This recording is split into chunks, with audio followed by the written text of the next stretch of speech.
جو تجھ سے توڑے اس سے جوڑ اور جو تجھے محروم کرے اسے عطا کر. یہ ان سے ہم نے روایتیں اس طرح کی سنی. انہوں نے دعوت اسلامی کو، اسلامی بھائیوں کو، اسلامی بہنوں کو، ہمارے جو بچے ہیں نا ان کو، طلباء کو، سب کو یہ تعلیم، یہ تربیت گھول گھول کر پلائی ہے، گھول گھول کر پلائی، حقوق العباد کے تعلق سے پلائی. اللہ پاک نے چاہا پیارے حبیب کے صدقے میں ان کی اس تعلیمات کا اثر رہے گا. جناب اب چلتے ہیں اگلے سوال کی طرف، اور حضرت سے سوال یہ ہے حضور کہ دنیا اپنے کاموں کو اسمارٹ بنا کر بہت تیزی سے ترقی کر رہی ہے، تو کیا آپ لوگوں کو اسمارٹ دین بھی سکھا رہے ہیں جس میں عمل کم کرنا پڑے اور بندہ جنت میں جلدی چلا جائے؟ کہیں تو تفصیل ہوگی اور کہیں مطلب اختصار ہوگا. اب جیسے نماز پڑھنی ہے تو اس کو آپ بولو گے اسمارٹ کر دو اور ریڈیوس کر دو، تو 2 کے بدلے 1 سجدہ کر دیں، 4 رکعت کے بدلے 2 رکعت کر دیں.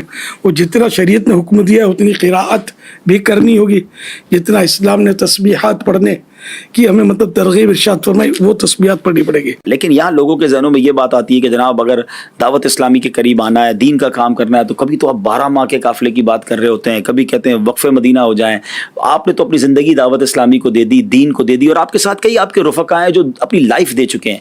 تو اتنا سب کچھ کرنا پڑے گا جنت میں جانے کے لیے دین کا کام، یا کوئی شارٹ کام بھی، کوئی تھوڑا سا کام بھی بتا دینا تو وہ بھی ہم کر کے ہم بھی کوئی آپ کے ساتھ ساتھ جنت میں چلے جائیں؟ حدیث پاک ہے جنت تلواروں کے سائے میں ہے. پہلے تو جانیں قربان کی جاتی تھی.